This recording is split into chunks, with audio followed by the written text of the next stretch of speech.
অবশেষে এসে পৌঁছালাম অযোধ্যা ক্যান্টে।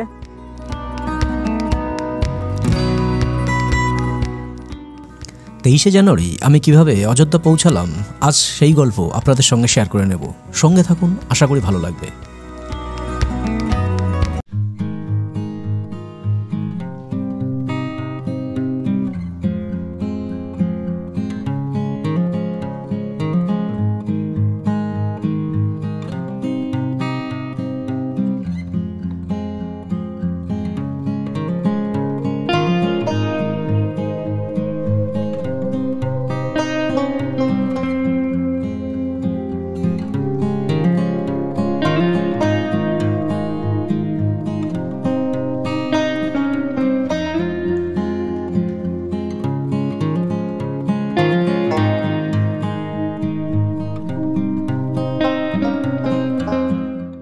এখন বাজছে ঠিক 12:28, আর আমি আবার বেরিয়ে পড়েছি নতুন একটা ট্রাভেল সিরিজে। এবার যাচ্ছি অযোধ্যা। আজ হচ্ছে 22 তারিখ, আর ঠিক আজকে উদ্বোধন চলছে অযোধ্যাতে। আর আমি বেরিয়ে পড়েছি, এখন ধরবো কুম্ভ এক্সপ্রেস, একটাই ট্রেন। এই মুহূর্তে দাঁড়িয়ে রয়েছি বিবাদীবাগের ঘাটে। ঘাট থেকে ফেরি করে ওপারে যাব। ওপারে কিন্তু আমরা হাওড়া স্টেশনে ঢুকবো, সেখান থেকে ট্রেন ধরবো। তো ওই ফেরিতে মোটামুটি যেতে এখান থেকে হাওড়া পর্যন্ত যেতে লাগবে হচ্ছে 6 টাকা করে। তো টিকিট আমরা অলরেডি নিয়ে নিয়েছি। এবারও সঙ্গে রানা রয়েছে, এবারও সেই সঙ্গে রানা। তো চলুন যাওয়া যাক, আর দেখি অযোধ্যা কত দূর পৌঁছতে পারি। যদি পৌঁছতে পারি সবই দেখাবো, সঙ্গে থাকুন।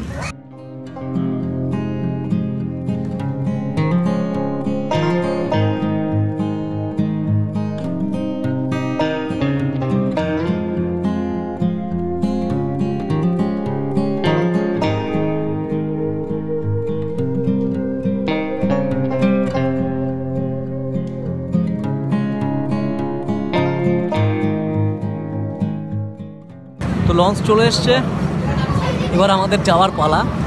12:30 বেজে গেছে, একটাই ট্রেন, যাই না পাবো কিনা।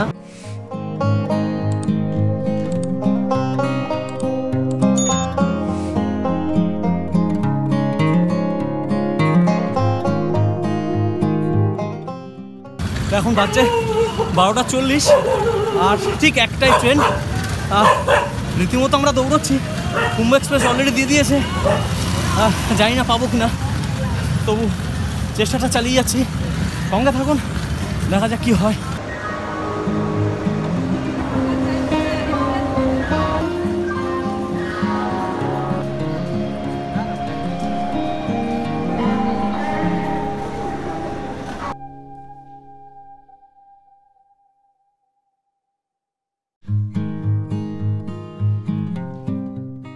এখন ঠিক 1টা বাজে, আর ট্রেন ছেড়ে দিল একদম যথারীতি সঠিক সময় ট্রেন ছাড়লো।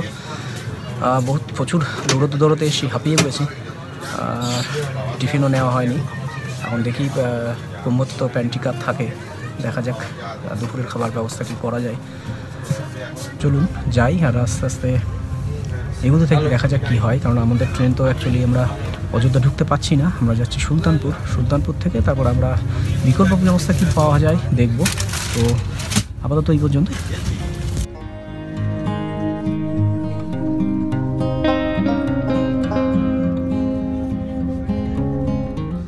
তো এখনও টিফিনের মোটামুটি ব্যবস্থা করতে পারিনি। তো চা চলছে, চা পর্ব। এখনও লাঞ্চের জন্য কেউ আসেনি, লাঞ্চ আসুক, তারপর একটা মোটামুটি ব্যবস্থা করবো আজকের দিনের জন্য। তো এখন বাজছে 2:10, আর ছিলাম থার্ড ইকোনমিতে। তৎকাল টিকিট কেটেছিলাম কালকে, থার্ড ইকোনমির টিকিট পেয়েছিলাম লোয়ার সিট দুটো। আর টিটি সাহেব আসলেন, আসার পরে দেখলেন যে আমাদের সিট মানে প্রমোশন করে দেওয়া হয়েছে। মানে থার্ড ই থেকে আমরা এখন যাচ্ছি থার্ড এসিতে, অনেকটা দূর।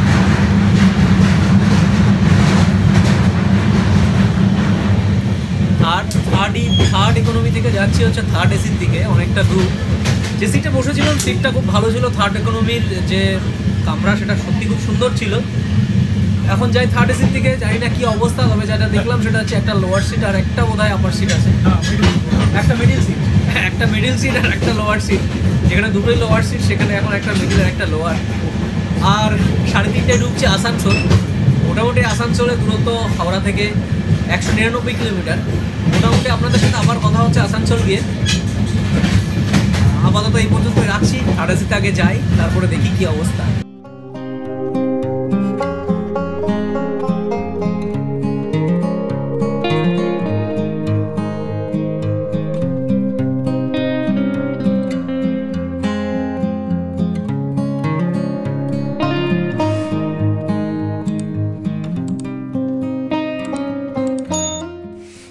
বাজছে 3:43 আর এসে পৌঁছালাম আসানসোলে। মোটামুটি 15 মিনিট লেট, 3:30 ঢোকার কথা ছিল, 15 মিনিট লেট এসে পৌঁছলো। এখনও পর্যন্ত কোনো টিফিনের ব্যবস্থা হয়নি, কারণ প্যান্ট্রি কাপ থেকে সেরকম কোনো খাবার আসেনি। প্ল্যাটফর্মে নামলাম, প্ল্যাটফর্মে নেমে একটা কেকের ব্যবস্থা করলাম। তো আপাতত এই পর্যন্ত রাখছি, পরে আবার আপনাদের সাথে দেখা হচ্ছে। আসানসোল ছেড়ে দিল, মোটামুটি 199 কিলোমিটার পাড়ি দিয়ে এলাম। এরপরে পরের স্টপেজ হচ্ছে মধুপুর জংশন। মধুপুর জংশন হচ্ছে 281 কিলোমিটার। এখনও মোটামুটি ট্রেন 15 মিনিটের লেটে চলছে। আর ওভারঅল মোটামুটি ঠিকঠাক আছে। পৌঁছবো হচ্ছে সুলতানপুর, গন্তব্যস্থল হচ্ছে সুলতানপুর। রাত্রি 4:30 হচ্ছে টাইম। দেখা যাক, যদি সব ঠিকঠাক থাকে তাহলে হয়তো সঠিক সময়ে পৌঁছবো। তো থার্ড এসির বাথরুমটা ঠিক এরকম, ছোট কিন্তু খুব সুন্দর সাজানো আছে। আর সামনে একটা বড় আয়না দেওয়া, বেসিন আছে, এদিকে টিস্যু পেপারের ব্যবস্থা করা আছে। একটা কমোড রয়েছে, এখানে ফ্লাশ করার জন্য বাটন আছে, ফ্লাশ করা যাবে। আর কেউ যদি মনে করে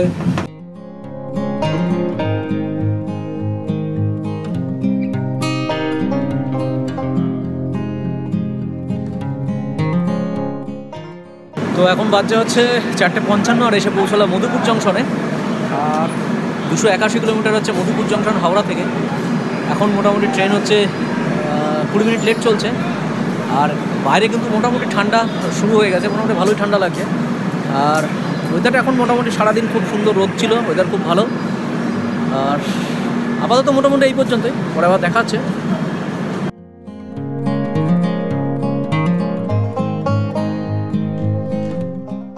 কুম্ভ এক্সপ্রেসে প্যান্ট্রি কার্ড থাকার সুবাদে রাতের খাবারটা আমরা ট্রেনে অর্ডার করে দিয়েছিলাম। রাতের খাবারের মেনুতে ছিল সাদা ভাত, ডাল, আলু ফুলকপির তরকারি, মাটন পনির, স্যালাড এবং সঙ্গে কিন্তু 2টো রুটি ও আচারও ছিল। খাবারগুলি বেশ ভালোই ছিল। খাবারের দাম ছিল মাথাপিছু 150 টাকা।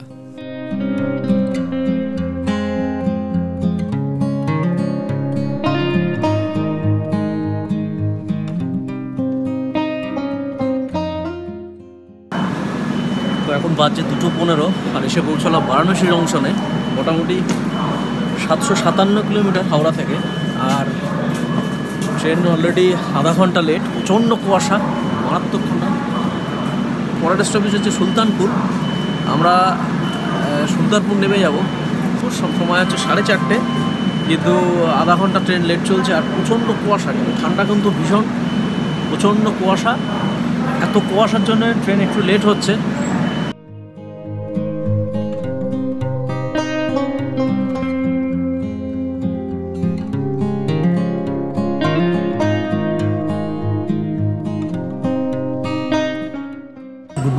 Good morning from Sultanpur. তো সময় বলছে ঠিক সকাল 5:23 আর এই মুহূর্তে দাঁড়িয়ে রয়েছে হচ্ছে সুলতানপুর স্টেশনে। আর সুলতানপুর স্টেশনের পরিস্থিতিটা দেখতে পাচ্ছেন এই মুহূর্তে ঠিক কীরকম। চারদিকটা পুরো কুয়াশায় ঢাকা, মারাত্মক ঠান্ডা, মারাত্মক ঠান্ডা। আর এবার স্টেশনে একটু খোঁজ নেবো, একটা ট্রেন আছে যেটা অযোধ্যা ক্যান্টনমেন্ট যায়। আর যদি না যায় অত অগত্যা আমাদের আবার বাস ধরার ব্যবস্থা করতে হবে।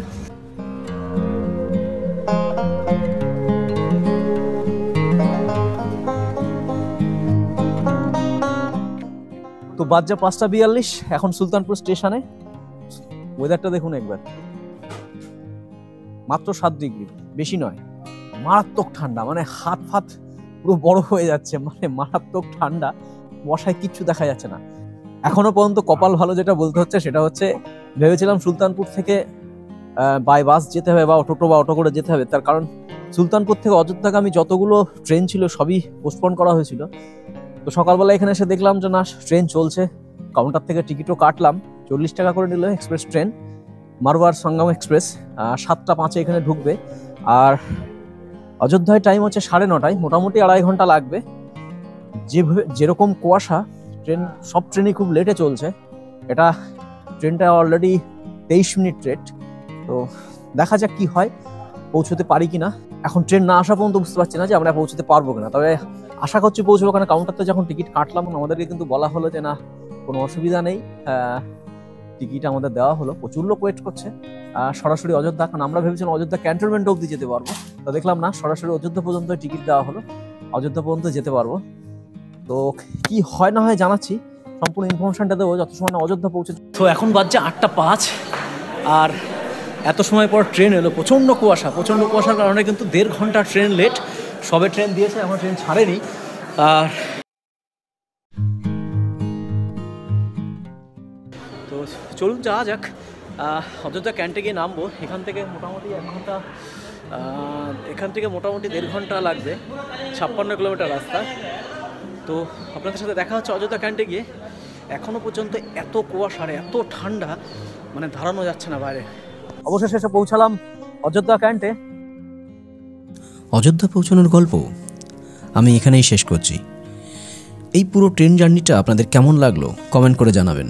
আর যদি ভিডিওগুলি ভালো লাগে তবে অবশ্যই একটি লাইক করুন, শেয়ার করুন আর সাবস্ক্রাইব করুন।